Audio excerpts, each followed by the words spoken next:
ఇంకొక ఉపమానం చెప్తున్నారు. ఏమిటంటే యథాచ పాదపో. పాదపం అంటే వృక్షం అండి. ఎందుకంటే పాదం నుంచి ఇది కూడా చెప్పుకున్నాం మనం. పాదపం అంటే వృక్షం అని ఎలా వస్తుంది? పాద ప అంటే పిబతి అని, తాగటం అని అర్థం అండి. పాదంలో నీరు తాగుతుంది. నీరు తాగటం అంటే ఏమిటి? మనం పట్టినటువంటి నీరు మీరు చెట్టుకు పైనుంచి పోసినా, మిద్దెపై నుంచి చెట్టు మీద నీళ్లు పోసారనుకోండి, లేదు వర్షాకాలంలో ఆ వర్షం వచ్చినప్పుడు ఆ చెట్లు ఆనందంగా అలా అలా తలలు పూస్తూ ఉన్నట్లుగా అనిపిస్తుంది మనకి, ఆనందానికి. ఆ పైనుంచి ఆకాశం నుంచి పడేటువంటి ఆ జల్లులకి అందులో చాలా వేడి తాపంతో ఉండే అనమాట. ఆ సమయంలో మనకి భూమి పైన నీరు పడగానే అదొక ఏమంటారంటే ఒక చక్కని సువాసన వస్తుందండి. మనం అంతా అనుభవించాలి ఇవన్నీ కూడా. భూమిపైన బాగా వేడిగా ఉన్నప్పుడు భూమిపైన నీరు పోస్తే, లేదు మీరు చెట్లకు పోసారనుకోండి, మంచి వేడిగా ఉన్న సాయంత్రం 5:30, 6 గంటల తర్వాత కాస్త చల్లబడ్డ తర్వాత నీరు పట్టారనుకోండి మొక్కలకి, ఆ నీరు భూమిపైన పడి మీరు పైన వేసినా, చెట్టు పైన వేసినా, లేదు ఆకులు కడిగినా, చివరికి ఆ నీరు తీసుకునేందుకు మాత్రము వేర్ల ద్వారానే తీసుకుంటుంది. మనం కూడా అంతే కదండి. నీరు ఎలా పట్టుకున్నా, చేతిలో పట్టుకున్నా, తలపైన పెట్టుకున్నా, భుజం పైన పెట్టుకున్నా, దాహం తీరాలంటే నోటితోనే తీసుకోవాలి. కానీ చెట్లు పాదములతో తీసుకుంటాయి. పాదములు అంటే వేళ్ళు అనమాట. చూడండి అంత చివర వేరు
ఆది సంయుత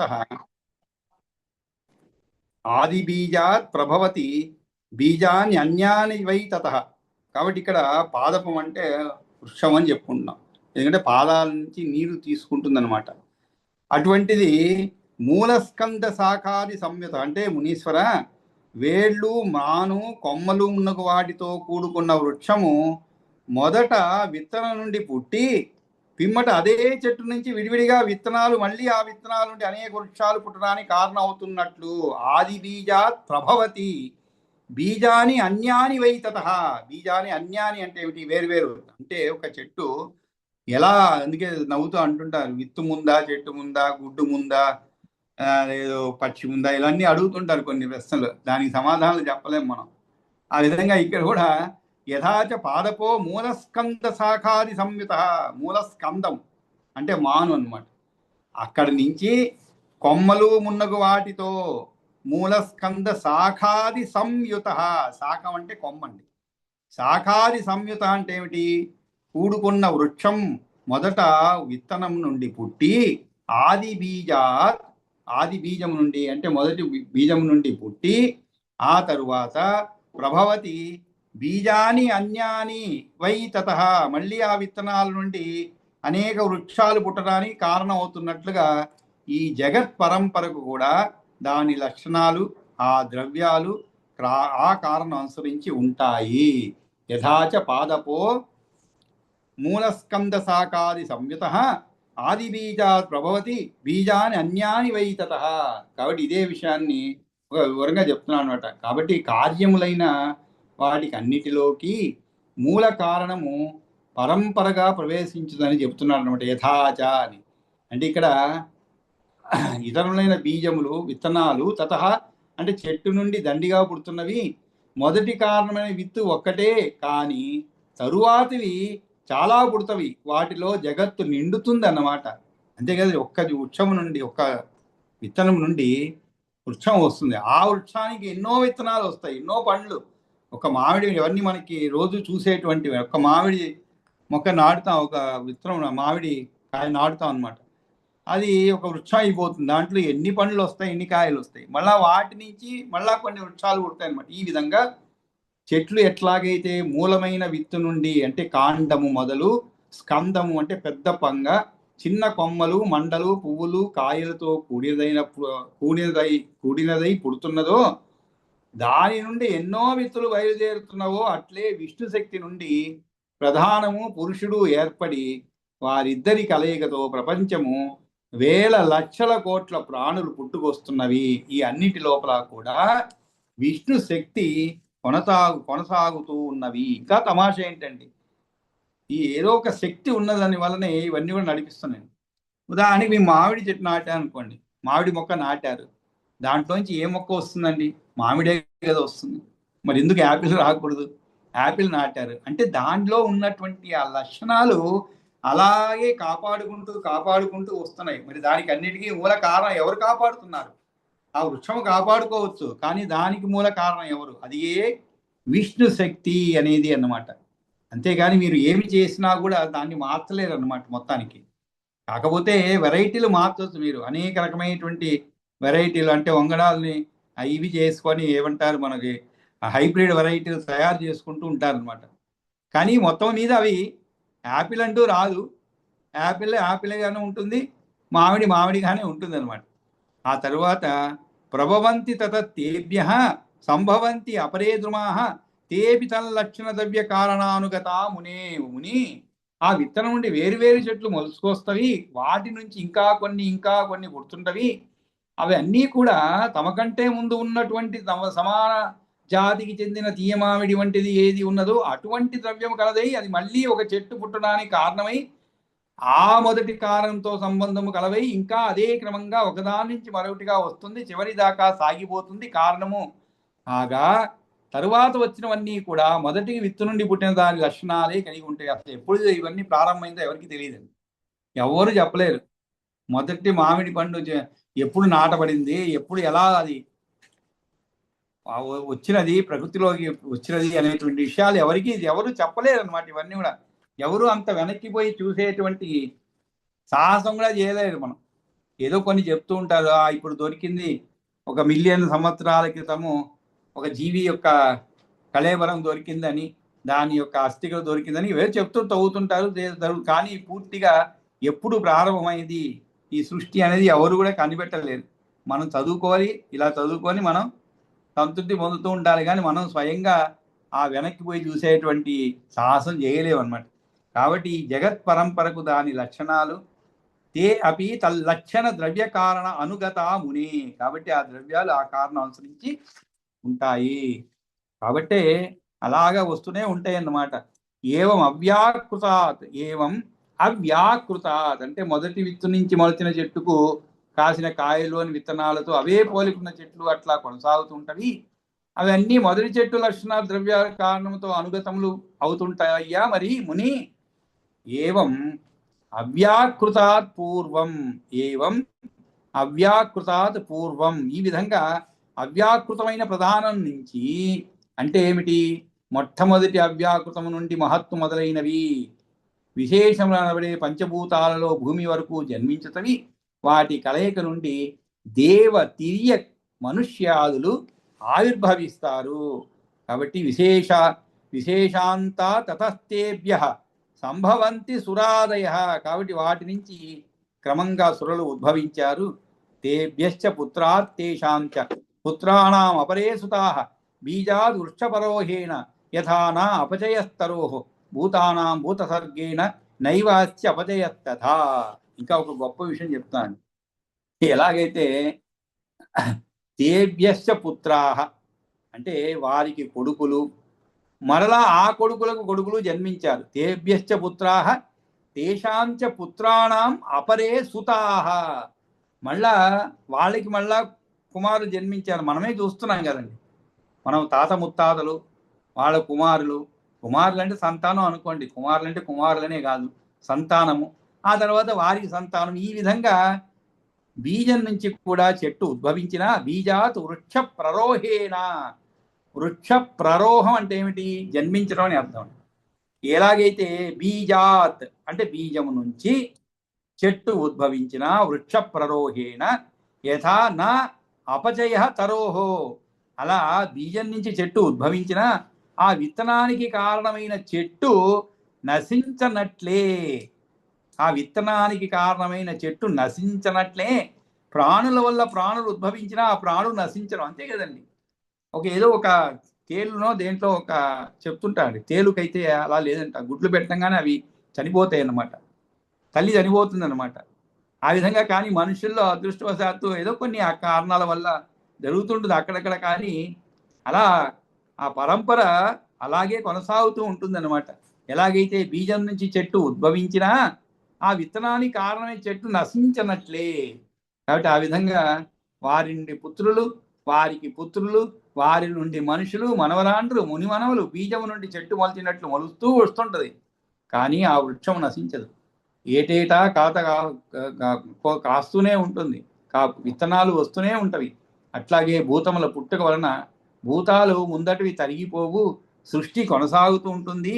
సన్నిధానాత్ యథా ఆకాశ కాలాద్యాహ కారణం తరో తథైవ అపరిణామేన విశ్వస్య భగవాన్ హరి. సామీప్యం వల్ల అంటే ఇక్కడ సామీప్యం అంటే అన్నిటికీ కారణమైన శ్రీహరి వికారమును మార్పును చెందడు అని దృష్టాంతపూర్వకంగా చెప్తున్నాడు. సన్నిధానాత్ అని, సన్నిధానం అంటే ఉపాదాన కారణం ఉండటం అనేది, అంటే ప్రకృతి ద్వారానే శ్రీహరికి కలుగుతున్నది, అంతేకాని తనదైన స్వరూపముతో కాదు. ఉపాదానం అంటే ఏమిటి? వస్తువు ఏర్పడడానికి అవసరమైన పదార్థం అన్నమాట. వస్తువు అవసరానికి పదార్థము అది ప్రకృతి. దానిని పుట్టించినందువలన భగవంతుడు ఉపాదాన కారణం అవుతున్నాడు, అంతే తప్ప తానే నేరుగా ఉపాదానం కావటం లేదు. ఉపాదానంలో మార్పు వస్తేనే వస్తువు అవుతుంది. జగత్ కారణమైన భగవంతుడిలో మార్పు రాదు, ప్రకృతిలో వస్తుంది. అందుకే దానికి ప్రధానమని మరొక పేరు. అంటే ఏమిటి? భగవంతుడి మార్పు రాదు, ఆయన అలాగే ఉంటారు. కానీ ఆయన చేసేటువంటి ఈ యొక్క సృష్టి, అలాగా ఆయన వల్ల జరిగేటువంటి సృష్టి అలాగే ఈ విశ్వానికి భగవంతుని హరి కూడా ఏ విధమైన పరిణామం లేని కారణము. పరిణామం అంటే మార్పు లేనట్టు కారణం అన్నమాట. ఎలాగైతే సామీప్యం వల్ల చెట్టుకు దగ్గర ఉన్న ఆకాశం అది ఆ కాలంలోని చెట్టు, ఇది ఆ ప్రదేశంలోనిది అనే కారణస్థితి ఏర్పడుతుందో, అంటే చెట్టుకి ఆకాశము కాలము మొదలైనవి సాన్నిహిత్యం వల్ల దగ్గరగా ఉన్నందున కారణాలు అవుతున్నాయి. అంటే ఏమిటి అర్థము? ఒక చెట్టు ఉందనుకోండి, ఉదాహరణకి ఎక్కడో ఒక 50 సంవత్సరాలు 100 సంవత్సరాల చెట్టు ఉంది. అది ఎక్కడున్నది? ఏదో అనంతపూర్లో ఒక పెద్ద మర్రి చెట్టు ఉన్నది అంటాం, లేదు వేరెక్కడో. అంటే ఏమిటి? అది ఉన్నటువంటి ఆ ప్రదేశానికి, అది ఉన్నటువంటి ఆ సమయం ఎప్పుడైతే ఉద్భవించిందో ఆ సమయాన్ని బట్టి దాన్ని మనం కొలుస్తున్నాం. కానీ శ్రీహరి అలాంటిది లేదు, ఆయన ఎప్పుడు ఉండేటువంటి వాడే అన్నమాట. ఇవన్నీ కూడా ఈ ప్రకృతి మాత్రమే ఆ కాలాన్ని బట్టి, ఆ యొక్క ప్రదేశాన్ని బట్టి అలాగా పిలువబడుతున్నది, అలా గుర్తించబడుతున్నది అన్నమాట. ఆ ప్రదేశంలోనిది అనే కారణస్థితి ఏర్పడుతుంది. తర్వాత వ్రీహి బీజే యదా మూలం నాలం పత్రాంకురౌ తదా కాండం కోశస్తదా పుష్పం క్షీరం తద్వచ్చ తండులాః తుషాకణార్చ సంతో వై యాంతి ఆవిర్భావమాత్మనః ప్రరోహయేతు సామగ్రీమాసాద్య మునిసప్తమ తదా కర్మ స్వకేనేషు దేవాధ్యా సమస్థితాః విష్ణుశక్తిం సమాసాద్య ప్రరోహం ఉపయాంతి వై. ఒక్క నిమిషం.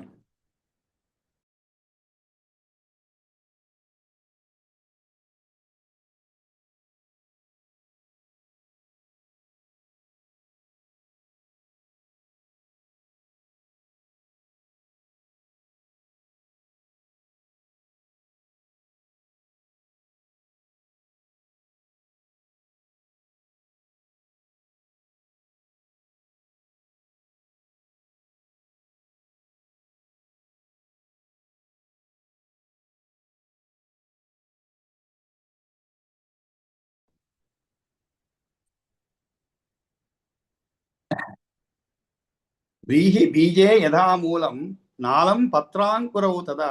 అంటే అనుకోకుండా గ్యాస్ రావడము, సిలిండర్, అందులో ఈ రోజుల్లో చాలా వచ్చిన వాడు వెనక్కి వెళ్ళిపోతే చాలా ఇబ్బంది పడతాం కాబట్టి ఖచ్చితంగా పోయి అందువల్ల కొంచెం మధ్యలో పోవాల్సి వచ్చిందండి. వ్రీహి బీజే యథామూలం నా అలం పత్రాంకురవు తదా. మునిశ్రేష్ఠ, ధాన్యపు గింజలో, ధాన్యపు గింజ అండి బాగా శ్రద్ధగా, వేరు, కాడ, నాళం, పత్ర, అంకురవు, ఆకులు, మొక్క, అంకురం అంటే మొక్క, తథా అట్లే కాండం, కాండము, కోశ అంటే పొట్ట, తథా పుష్పం అంటే పువ్వు, క్షీరం అంటే పాలు, తద్వత్స తండులాహ బియ్యము, తుషాహ ఊక, కణాశ్చ తౌడు మొదలైన పదార్థాలు అవ్యక్తంగా ఇమిడి ఉండి మొలకెత్తే సమయంలో తుషాకణాత్ సంతోవై యాంతి ఆవిర్భావం ఆత్మన. మొలకెత్తే సమయంలో నేల, నీరు, మున్నగు కారణ సామగ్రిని పొంది వెలుపలి ప్రరోహ హేతు సామగ్రిం ఆసాధ్య ముని సప్తమా. ప్రరోహ హేతు సామగ్రిం ఆసాధ్య అంటే పొంది, ఆసాధ్య ఏమి పొంది? ప్రరోహ హేతు సామగ్రిం. ప్రరోహం అంటే పుట్టడం అండి, జన్మించడం, మొలకెత్తడం అని అర్థం. ఈ మొలకెత్తడానికి కావలసినటువంటి అనుకూలమైన పరిస్థితులు ఏర్పడినప్పుడు ఆ విత్తనము దాని లోపల ఉన్నవి ఇవన్నీ కూడా, ఈ ధాన్యపు గింజలు ఏమేమి ఉంటాయి? వేరు, కాడ, ఆకులు, మొక్క, కాండం, పొట్ట, పువ్వు, పాలు, బియ్యం, ఊక, తౌడు మొదలైన పదార్థాలు అవ్యక్తంగా విడి ఉంటాయి, మనకు కనబడవు అవన్నీ. మీ గింజలో కనబడుతుందా అండి? మనకేమి కనబడవు. కానీ దానిని నాటి దానికి కావలసినటువంటి నీరు, గాలి, అంతేకాదు ఒక చక్కటి నేల అండి, నేల ఉండాలి. ఏది కూడా నేల ఉంటేనే, మంచి నేల ఉంటేనే విత్తనం ఎంతనైనా కూడా నేల కూడా బాగుండాలండి, క్షేత్రము బాగుండాలి, విత్తనము బాగుండాలి అన్నమాట. అలాంటప్పుడే చక్కగా మొలకెత్తుంది. మంచి విత్తనం తీసుకొచ్చారు కానీ ఆ నేల సరిగా లేదనుకోండి, నాటారనుకోండి, ఏమవుతుంది? ఆ విత్తనానికి తగినటువంటిది సారం దొరకదనమాట. అదే మంచి నేల ఉన్నది, మంచి నేల, బ్రహ్మాండమైన నేల, ఏది వేసినా కూడా బంగారంలాగా పడుతుంది. దాంట్లో తీసుకొచ్చి ఈ మధ్యకాలంలో పాపం ఈ వరి వంగడాలు కానీ ఇవన్నీ కూడా డూప్లికేట్లు అండి. డూప్లికేట్ అంటే ఆ విత్తనాలన్నీ కూడా డూప్లికేట్ విత్తనాలు దొరుకుతాయి మనకి. అంటే అది కొన్ని కంపెనీలు ఫేక్ కంపెనీస్ అన్నమాట. అవి తయారు చేసి వీళ్ళకి ఇస్తారు. దాంట్లో నుంచి మొలకెత్తుతాయి కానీ ఆ తర్వాత కావలసినవంటివి ఏమి రావు, దాంట్లో నుంచి మొలకెత్తుతాయి అంతే. అంటే ఇక్కడ కారణం ఏమిటి? భూమి మంచిదే కానీ నాటినటువంటి విత్తనం. కాబట్టి ఇక్కడ అన్నీ సరిగా ఉన్నప్పుడు, అంటే అది మొలకెత్తే సమయంలో నేల, నీరు, మున్నగు కారణ సామగ్రిని పొంది నెమ్మదిగా వెలుపలికి వస్తాయండి. అలాగే అనేక కర్మలు చేసి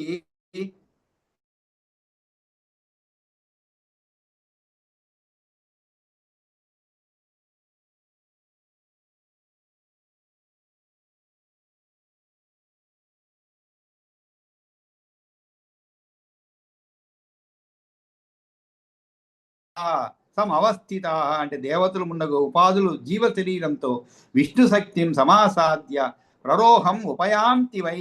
నిండి ఉండి విష్ణు శక్తి వల్ల తత్కారణంగా ఆవిర్భవిస్తాయి అని చెప్పి, ఎంత ఇది కూడా ఒక చక్కటి ఉదాహరణ చెప్పబడింది అనమాట. కాబట్టి ఈ విధంగా తథా కర్మసు అనేకేషు, కాబట్టి వడ్ల గింజలో ఉన్నవే అయినా మూలము, నాళము మొదలైనవి తాము మొలకెత్తడానికి కారణమైన సామగ్రి అంటే వెల్లడి కావడానికి అవసరమైన భూమి, జలములు తగినంతగా ఉండి వాటితో కలయికను పొంది ఏ విధంగా బయటపడుతుంటావో అట్లాగే, అంతేగాని బొత్తిగా లేనివి మొలకెత్తవు. ఉన్నటువంటివే అనుకూల పరిస్థితులు సమకూరినప్పుడు వాటితో కలిసి బయటికి వస్తాయి. శృతి ఇట్లా చెప్తుంది, ఏమని? ఓ సౌమ్యుడా, ఇప్పుడు నీ కంటికి కనిపిస్తున్న ఈ జగత్తు తొలిసటి కాలంలో ఉన్నటువంటిదే అని వేదం ప్రమాణీకరిస్తున్నది. ఇదేదో కొత్తగా సృష్టించబడిన, ఇంత ముందు కూడా ఉన్నది కానీ ఎప్పటి నుంచి ఏమిటి అనేది మన పురాణాల్లో చెప్పబడింది, అంతేగాని ఎవరు దాన్ని వెనక్కి పోయి చూడలేరండి, కంటితో చూడలేనిటువంటిది అనమాట. కాబట్టి మనం నమ్మవలసినదే, ఇవన్నీ కూడా నమ్మవలసిందే. ఎందుకంటే ఒక సందర్భంలో ఒక ఇలాగే దైవం ఉన్నాడా లేదా అని అడుగుతుంటే, దైవం లేకుండా ఎలాగే వస్తుంది, మరి నువ్వు ఎలా పుట్టావు ఏమిటి అంటే నమ్మలేదన్నమాట. సరే ఒక ప్రశ్న వేస్తారు, అంటే కంటికి కనిపించినదే నమ్మేటువంటి ప్రపంచం ఇప్పుడు ప్రస్తుతం. కంటికి కనిపించాలి అన్నీ కూడా, ఇప్పుడే నమ్ముతారన్నమాట. అప్పుడు అడిగారనమాట, ఈ ముత్తాతను తెలుసా నీకు అని అడిగారు. తెలుసండి అన్నారు. చూచావా? లేదు. మరి ఎలా తెలుసు నీకు? మా తాతగారు చెప్పారండి అని. పోనీ మీ తాతగారు చూశారు కాబట్టి ఆయన చెప్పాడు, నువ్వు చూడలేదు అందువల్ల లేరనా? కాదు కదా, ఉన్నారు కదా. ముత్తాత ఉంటేనే తాత వస్తారు, తాత ఉంటేనే మీ నాన్న వస్తాడు, మీ నాన్న ఉన్నాడు కాబట్టి నువ్వు వచ్చావు. కాబట్టి ఇవన్నీ కూడా ఆ క్రమంలో విష్ణుమూర్తి దైవము ఇవన్నీ కూడా ఉన్నాయి. కాకపోతే వాటి నుంచి మనం దూరమైపోయి వాటిని చూసే పరిస్థితులు లేవు మనం. కానీ దానికి కొన్ని మార్గాలు ఉన్నాయి. చూడాలంటే దైవాన్ని ప్రత్యక్షంగా చూసిన వాళ్ళు ఉన్నారండి, అనుభవించిన వాళ్ళు ఉన్నారు, కూర్చొని భోంచేసిన వాళ్ళు ఉన్నారు, మాట్లాడిన వాళ్ళు ఉన్నారు. దైవం నేరుగా ఆ ముందు ప్రత్యక్షమైతే హాయిగా కూర్చొని పాచికలు ఆడారు. ఎవరు? వెంకటేశ్వర స్వామి పాచికలు ఆడారు అనమాట. అటువంటివి కూడా ఉన్నాయి. గోల్కొండ మన భక్త రామదాసు వాళ్ళందరూ కూడా, పురంధరదాసు వీళ్ళందరూ కూడా ప్రత్యక్షంగా వారిని చూచి కళ్ళతో చూసినట్టు రూపాన్ని వర్ణించారు. కళ్ళతో చూసినటువంటి ఆ రూపాన్ని కీర్తనలుగా చేశారు. ఆయన చేష్టలను, చిన్ననాటి చేష్టలు అవన్నీ కూడా వాళ్ళకి కనబడుతూ ఉంటే వాటిని రాశారు. వాల్మీకి మహర్షి రాశారు అంటే ఆయన కనబడింది అంతా కూడా. ఎలా కనబడుతుంది మరి? అదంతా కూడా దైవ శక్తి అన్నమాట. ఆ శక్తి ఉన్నందువల్లే రాయగలిగారు. మనం ఒక చిన్న ఆవు పైన వ్యాసం రాయమంటే రాయలేమండి. ఒక పేజీ కూడా రాయలేము. రోజు చూస్తుంటాం వాకిట్లో, దానికి అన్నం పెడుతుంటాం, లేదు ఏదైనా ఇస్తుంటాము, అన్నీ చేస్తుంటాం, కానీ ఒక వ్యాసం రాయలేము. అటువంటిది వాల్మీకి మహర్షి అంత గొప్ప గ్రంథాన్ని వాల్మీకి మహర్షి రాసినటువంటి రామాయణం ఎలా రాయగలిగారు? అవన్నీ కూడా దైవ శక్తి అన్నమాట. వ్యాసుడు రాయగలిగాడు. ఎలా రాయగలిగాడు మరి? మహాభారతం, భాగవతము ఇవన్నీ కూడా చదువుతుంటే ఒళ్ళు పులకరించిపోయేటువంటివి అన్నమాట. ఎలా రాయగలిగారు? అదే దైవశక్తి. కాబట్టి ఉన్నది. కాకపోతే మనం తెలుసుకునేటువంటి పరిస్థితిలో లేము. మనకు ఆ అర్హత లేదు, దానికి తగినటువంటి సాధనం లేదు మన దగ్గర. విమానం ఎక్కాలంటే మనకి సాధనం ఉండాలి, తైలం ఉండాలి, డబ్బు ఉండాలి ముందు విమానం ఎక్కాలంటే. అలాగే ఇవన్నీ చేయాలంటే పుణ్యకార్యాలు చేయాలి. దాని పుణ్యకార్యాలు తగినట్లుగా చేస్తే ఖచ్చితంగా మనం అనుభవించగలుగుతాం. కాబట్టి ఈ కంటికి కనిపిస్తున్న ఈ జగత్తు తొలితటి కాలంలో ఉన్నటువంటిదే. కాబట్టి ఆ విధంగా పై పొట్టు లేక పొల్లు గింజను కప్పి ఉంచేది, కణములు గింజలో అన్నీ ఉన్నటువంటివి ఆవిర్భవిస్తున్నవి. అయితే మొలవడానికి అవసరమైన కారణమైన సామగ్రి దగ్గరలో ఉండి తీరాలి. వాటి కలయికతోనే మొలకెత్తడం సాధ్యమవుతుంది. అట్లాగే అనేకములైన కర్మల యందు దేవతిర్యక్ మనుష్యాదులు తలదూర్చి ఉంటున్నారు కనుక వారికి విష్ణుశక్తి తోడైనప్పుడు జన్మలను పొందుతున్నారు. ఇది అసలైన విషయం అన్నమాట. కాబట్టి సచ విష్ణు, ఇంతకీ ఆయన ఎవరు? సచ విష్ణు పరం బ్రహ్మ యతసర్వమిదం జగత్ జగత్ అయో జగత్ అయో యత్ర చ ఇదం యస్మించ లయం ఏష్యతి. జగచ్చ అయో యత్ర చ ఇదం, ఆ విష్ణువే పరబ్రహ్మము. ఆ విష్ణువే దేనికైనా అన్ని రకాల కారణం. వ్రీహి అంటే వడ్ల బీజమై గింజనే కారణం అని శృతుల్లో ప్రసిద్ధంగా కనిపిస్తుంది కదా. విష్ణువు హేతువు కాడు అన్నట్లయితే సమాధానం ఇస్తున్నాడు ఏమని? సచ అని. ఆ విష్ణువు పరబ్రహ్మనేనయ్యా. అది ఎట్లాగా అంటావా? విష్ణు సకాశాత్ ఉద్భూతం తజ్జగత్ తత్రైవర్తితం. విష్ణువు నుండే జగత్తు పుట్టింది, ఆయన పైనే ఆధారపడి ఉన్నది అని ఇంత ముందే చెప్పినాము. విష్ణువు యొక్క స్వరూపాన్ని గుర్తుకు తెలుస్తున్నాడు. యతసర్వమితి, ఆ విష్ణువు పరబ్రహ్మమైన ఆ విష్ణు పరబ్రహ్మము, ఆయన నుంచి సమస్తమైన జగత్తు వచ్చింది. జగత్తు ఆయనే, ఆయన యందే జగత్తు ఉన్నది, చివరికి ఆయనలోనే లీనమవుతున్నది. తద్బ్రహ్మ తత్పరం ధామ సతసత్పరం పదం యస్య సర్వం అభేదేన యతశ్చ ఏతచ్చరాచరం. యతశ్చ ఏతత్ చరాచరం. చర అచరం. చర అంటే కదిలేటువంటిది, అచరం అంటే కలదని ఉంటుంది. కాబట్టి ఆయనే బ్రహ్మము, ఆయనే పరమైనటువంటి స్థానము. సత్తు కంటే అసత్తు కంటే విశిష్ట లక్షణయుక్తమైన పరమపదం ఆయనే. యస్య సర్వం అభేదేన, ఈ కనబడే చరాచర ప్రపంచం సర్వం ఆయన నుంచే వచ్చింది కాబట్టి ఇది ఆయన కన్నా భిన్నము కానిది. యతచ్చేతత్ చరాచరం. కాబట్టి ఇది ఆయన కన్నా భిన్నం కానిది. సయేవ మూల ప్రకృతి వ్యక్తరూపీ జగచ్చ సహ తస్మిన్నేవ లయం సర్వం యాతి యత్ర తిష్టతి. కాబట్టి ఆయనయే మూల ప్రకృతి, వ్యక్తరూపమైన సమస్త జగత్తు ఆయనే. సయేవ మూల ప్రకృతి, సయేవ మూల ప్రకృతి వ్యక్తరూపీ జగచ్చ సహ. వ్యక్తరూపమైనటువంటి సమస్త జగత్తు ఆయనే. లయవేళలో ఆయన యందే సర్వం లీనమవుతుంది. తస్మిన్ ఏవ లయం సర్వం, తస్మిన్ ఏవ లయం సర్వం, లయవేళలో ఆయన నుండే సర్వం లీనమవుతున్నది. యాతి యత్ర చ తిష్టతి, సృష్టి వేళ వరకు కూడా ఆయన యందే ఉంటుంది. యాతి యత్ర చ తిష్టతి, తస్మిన్నేవ లయం సర్వం యాతి అంటే లయం పొందుతుంది, లీనమవుతుంది ఆయనలోనే. అంతేకాదు యత్రచ తిష్టతి, తిష్టతి అంటే ఉంటున్నదని. యత్రచ అంటే ఎక్కడైతే ఉంటున్నదో, అంటే మరి మనం ఒక వస్తువును దాచిపెట్టాం అనుకోండి, ఉదాహరణకి ఒక వస్తువును దాచిపెట్టాము, మళ్ళీ అవసరమైనప్పుడు తీస్తుంటాం బయటికి.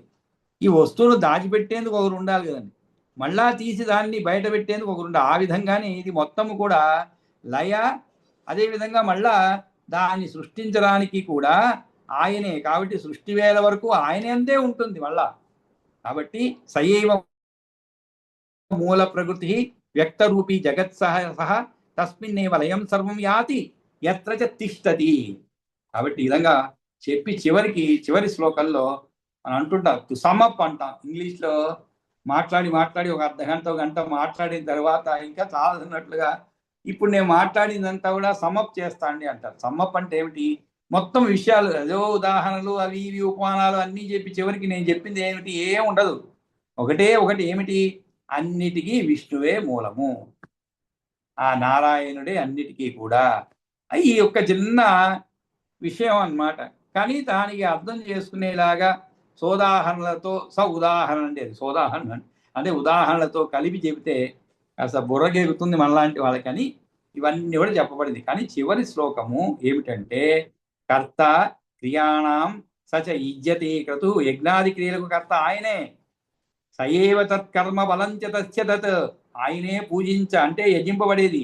క్రతువు ఆయనే, కర్మబలము ఆయనే. సయేవ తత్కర్మ బలంచ తస్య తత్. సృక్ ఆది, సృక్కులు మొదలైన సమస్తములైన యజ్ఞోపకరణములు ఆయనే. ఆ హరి కంటే వ్యతిరిక్తమైనది కించిత్తు లేదు. సృగాది యత్ సాధనమప్యశేషతో హరేహే న కించిత్, హరేర్ న కించిత్, ఏది కూడా వ్యతిరిక్తం ఆస్తి వై. వ్యతిరిక్తం అంటే ఏమిటి? వేరైనది, వ్యతిరిక్తమైనది కించిత్తు లేదు అని పరాశరుడు వివరించాడన్నమాట. కాబట్టి ఆ శ్రీహరియే మానవులు చేసే సర్వకర్మలకు ఫలమైన వాడు, మరియు వాటికి అవసరపడేటువంటి సాధనాలు కూడా ఆయనవే అని చూపుతూ ఇప్పటిదాకా చెప్పిన సర్వాత్మకత్వాన్ని ముగించుతున్నాడు అన్నమాట. శ్రీహరియే అన్ని కర్మలకు కర్త చేసేవాడు, ఆయనే యజ్ఞాల్లో కర్మలలో పూజింపబడుతున్నాడు. క్రతువు ఆయనే, దాని ఫలము కూడా నారాయణునికే చెందుతున్నది. యజ్ఞములో వాడుకునే శృవము యొక్క సాధనములు అంటే పనిముట్లు కూడా ఆయన స్వరూపమే. మొత్తంగా ఈ ప్రపంచంలోని ప్రతి చిన్న పెద్ద వస్తువులన్నీ కూడా ఆయన స్వరూపములే కనుక ఈ విశ్వము ఆయనదే, ఆయననే. ఆ విష్ణువుకు భిన్నంగా మరొక వస్తువు ఏదీ లేదు అని చెప్పి ముగించినాడు పరాశరుడు. ఇది విష్ణు పురాణంలో ద్వితీయ అంశలో 7వ అధ్యాయం దీనితో ముగిసిందండి. కాబట్టి ఇంకా ఒక 10 నిమిషాలు 9 నిమిషాలు ఉన్నది. ఈ సర్గ చదువుకోవచ్చండి, సమయం సరిపోతున్నాము. రేపు మనం అంటే సోమవారము 8వ అధ్యాయం ప్రారంభం. దాసం గురుగారు. దాసం మైత్రోవాచ కథితం భగవన్ బ్రహ్మ. శ్రీ మైత్రవాచ, శ్రీ మైత్ర అని చెప్పాలి. లేదండి అక్కడ. ఓకే, శ్రీ మైత్రవాచ చెప్పండి. ఓకే, శ్రీ మైత్రేయ వాచ అంటే ఇక్కడ లేదులేండి, అందుకని మైత్రేయ వాచ చెప్పండి. పాపం శ్రీ తగిలించండి పాపం. అలాగే రండి, తప్పకుండా. కథితన్ భగవన్ బ్రహ్మ మమైదఖిలం త్వయా భువర్లోకాదికాన్ లోకాన్ శ్రోతుమిచ్చామ్యహం మునే తదైవ గ్రహ సంస్థాన ప్రమాణాని యథా తథా సమాచక్ష్వ మహాభాగ మహ్యం త్వాం పరివృచ్యతే. శ్రీ పరాశర ఉవాచ రవిచంద్రమసోః యావత్ మయూఖైః అవభాస్యతే ససానాలండి సా సముద్రస్య సముద్ర అనకూడదు. అదేనండి, అంటే కూడి అని అర్థం. సా సముద్ర సరిచైల తావతే పృథివీ స్మృత. తావతి అన్నారు. తావతి దీర్ఘం ఉంది కదండి. తావతి పృథివీ స్మృత. తావతి పృథివీ స్మృత యావత్ ప్రమాణ పృథివీ విస్తార పరిమండలాత్ సభస్తావత్ ప్రమాణం వై వ్యాస మండలతో ద్విజ భూమేర్ భూమర్యోజన్లక్ష్యేతు మైత్రేయ రవిమండలం లక్షార్ధివాకర స్యాపి మండలం శశినః స్థితం పూర్ణే శతసహస్రేతు యోజనానాం నిర్నిశాకరాత్ నక్షత్రమండలం కృత్నాం ఉపరిష్టాత్ ప్రకాశతే ద్విలక్షేచ్చోత్తరే బ్రహ్మన్ బుధో నక్షత్రమండలాత్ తావత్ ప్రమాణభాగే తు బుధస్యాప్యుశనాః స్థితః అప్యుశనాః స్థితః అంగారకో అపి శుక్రస్య తత్ప్రమాణే వ్యవస్థితః లక్షద్వయే తు భౌమస్య స్థితో దేవ పురోహితః సౌరిః బృహస్పతిర్చోర్ధ్వం ద్విలక్షే సమवस्थितः సప్తఋషిమండలం తస్మాత్ లక్షమేకం ద్విజోత్తమ ఋషిభిర్యస్తు సహస్రాణాం శతార్ధూర్ధ్వం వ్యవస్థితః మేఢీభూతస్తమస్తస్య జ్యోతిశ్చక్రస్య వై ధ్రువః త్రైలోక్యమేతత్ కదితం ఉత్సేదేన మహామునే ఇజ్యా ఫలస్య భూరేష ఇజ్యా ఛాత్ర ప్రతిష్ఠితా ధ్రువాంధూర్ధ్వాం మహార్లోకో యత్ర తే కల్పవాసినః ఏకాయోజన కోటి తు యత్ర తే కల్పవాసినః ద్వే కోట్యౌ తు జనో లోకే యత్ర తే బ్రాహ్మణసుతాః సనందనాద్యాః ప్రదితాః మైత్రేయ మలచేతసః చతుర్గుణోత్తరేచ్చోర్ధ్వం చ ఊర్ధ్వం జనలోకాత్ తపః స్మృతః వైరాజా యత్ర తే దేవాః స్థితా దాహ వివర్జితాః షడ్గుణ్యేన తపో లోకాన్ సత్యలోకో విరాజతే అపున్నార్మారకా యత్ర బ్రహ్మలోకో హి సంస్కృతః పాదగమ్యంతు యత్కించిత్ వ్యస్త అస్థితి వృదివిమయం సభుర్లోక సమాఖ్యాతో విస్తారో అస్య మయోదితః భూమి సూర్యాంతరం యత్తు సిద్ధాది మునిసేవితం భువర్లోకస్తు సో అప్యుక్తో ద్వితీయో మునిసత్తమ ధ్రువ సూర్యాంతరం యత్తు నియూతాని చతుర్దశ స్వర్లోకస్యోపి గతితో లోక సంస్థాన చింతకైః త్రైలోక్యమేతత్ కృత్రుతం తకం త్రైలోక్యమేతత్ అకృత్తకం మైత్రేయ పరిపట్యతే జనస్తవస్తథా సత్యం ఇతి చాకృతకం త్రయం కృత కయోర్मध्ये మహర్లోక ఇతి స్మృతః శూన్యో భవతి కల్పాంతే యో అత్యంతం న వినశ్యతి ఏతే సప్త మహాలోకాః మైత్రేయ కదితాస్తవ పాతాళాని చ సత్తైవ బ్రహ్మాండశ్చైవ శ్వైష్య విస్తరః ఏతదండం కటాహేన తిర్యచ్చోజ్య అధ్వమదస్థదా కపిత్తస్య యథా బీజం సర్వతో వై సమావృతం దశోత్తరేణ పయసా మైత్రేయాండం చ తద్రుతం సర్వో అంబు పరిధానో అసౌ వహ్నినా వేష్టితో బహిః వహ్నిశ్చ వాయునా వాయుః మైత్రేయ నభసావృతః భూతాదినా నభసో అపి మహతా పరివేష్టితః దశోత్తరాణ్యశేషాణి మైత్రేయైతాని సప్త వై మహాంతం చ సమావృత్య ప్రధానం సమవస్థితం అనంతస్య న తస్యాంతః సంఖ్యానాం వాపి విద్యతే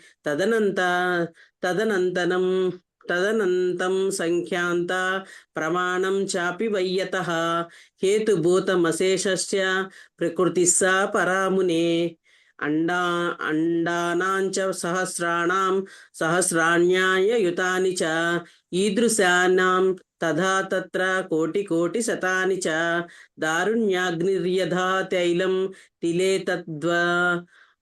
తిలేతత్ ఆ, వత్పుమానపి వత్పుమానపి ప్రధానే అవస్థితో వ్యాపి చేతన ఆత్మవేదనః ప్రధానం చ పుమాంచైవ సర్వభూతాత్మభూతయ విష్ణుశక్త్యా మహాబుద్ధే వృతౌ సంశ్రయ ధర్మిణౌ తయోస్వైవ పృథగ్భాగా పృథగ్భాగా కారణం సంశ్రయస్య చ శోభకారణభూతా చ స్వర్గకాలే మహామనేమతే యథా నక్తం జలే వాతో బిభర్తి కణికాసతం శక్తిస్యా అపి తథా విష్ణు ప్రధాన పురుషాత్మకం యథా చ పాదపో మూల స్కంధ శాఖాది సంయుతః ఆది బీజాత్ ప్రభవతి బీజాన్ ఒక్క నిమిషం ప్రభవంతి తతస్తేభ్య సంభవంత్య పరేద్రుమాః తే అపి తర్లక్షణద్రవ్య కారణానుగతామునే ఏవమవ్యాకృతాత్ పూర్వం జాయంతే మహదాదయః విశేషాంతస్తతస్తేభ్యః సంభవంతి సురాదయః తేభ్యశ్చ పుత్రస్తేషాంచ పుత్రాణాం అపరే సుతాః బీజవృక్ష ప్రరోహేణ యథా న అపచయస్తరోః భూతానాం భూత సర్గేణ నై అవాప్య అచయస్తథా సన్నిధానాద్య ఆకాశ కాలాద్యాః కారణం తరోః తదైవ పరిణామేన విశ్వస్య భగవాన్ హరిః వ్రీహిబీజే యథా మూలం నాళం పత్రాంకురౌ తథా కాండం కోశస్తదా పుష్పం క్షీర తద్వశ్చ తండులం తుషాః కణాశ్చ సంతో వై యాంత్యాం ఆవిర్భమాత్మనః ప్రరోహ హేతు సామగ్ర్యం ఆసాద్య మునిసత్తమ తదా కర్మ స్వనేకేషు దేవాద్యాస్త ఉపస్థితాః విష్ణు శక్తిం సమాసాద్య ప్రేరోహం ఉపయాంతి వై స చ విష్ణుః పరం బ్రహ్మ యతః సర్వమిదం జగత్ జగస్యయో యత్ర ఛేదం యస్మిన్ చ లయమేష్యతి తద్బ్రహ్మ తత్పరం ధామ సదసత్పరమం పదం యస్య సర్వమభేదేన జగదేతచ్చరాచరం సా ఏవ మూల ప్రకృతిః వ్యక్తరూపీ జగత్స్య సహ తస్మిన్నేవ లయం సర్వం యాతి తత్ర చ తిష్టతి కర్తా క్రియాణాం స చ యుజ్యతే క్రతుః సా ఏవ తత్కర్మ ఫలం చ తస్య సృగాది యత్సాధనమప్యశేషం హరేర్న కించిత్ వ్యతిరిక్తమస్తి. ఇత్యర్థే శ్రీ పరాశర విరచితే పురాణరత్నే శ్రీ విష్ణు పరత్వ నిర్ణాయకే శ్రీమద్ విష్ణు పురాణే